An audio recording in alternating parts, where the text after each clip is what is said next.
بسم الله الرحمن الرحيم.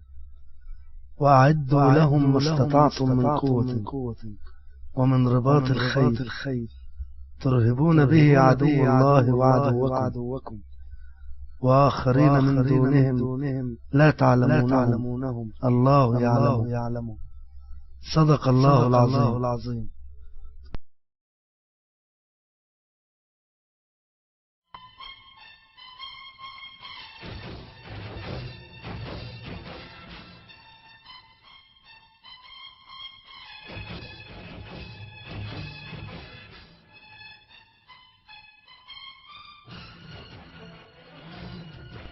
أبو خوذة وسلاح.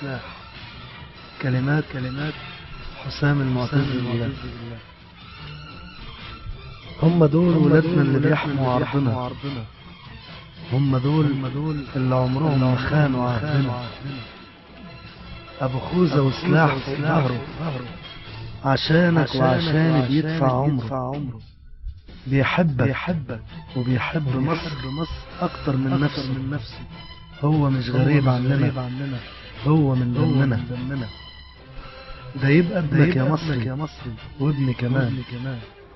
هتلاقيه أسد واقف في خدمته وسهران على رجولته وشجاعته يشهد الزمان.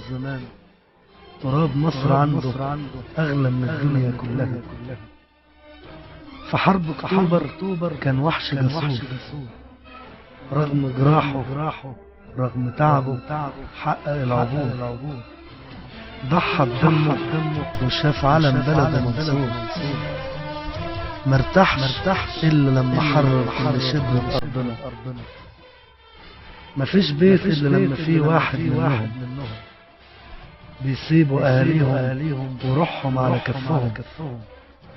عشان راحتنا بيهون عليهم عمرهم. بنفرح ونسهر وهم واقفين يحموا ظهرنا. كل يوم بيروح منهم 10 و20 على ايد خونة ما عندهمش ريحة الدين. ورغم كده تلاقيهم زي الأسود في العريق. بيطمنوك ويقولوا لك احنا نفديك بعمرنا. كل واحد فينا عايش حياته وبيها متهني، وهم واقفين بمكان بعيد قوي عنك وعني. إن كنت في أمان فالفضل ليهم بعد ربي. أبو خوذة وسلاح طول عمره واحد مننا. حسام المعتز بالله.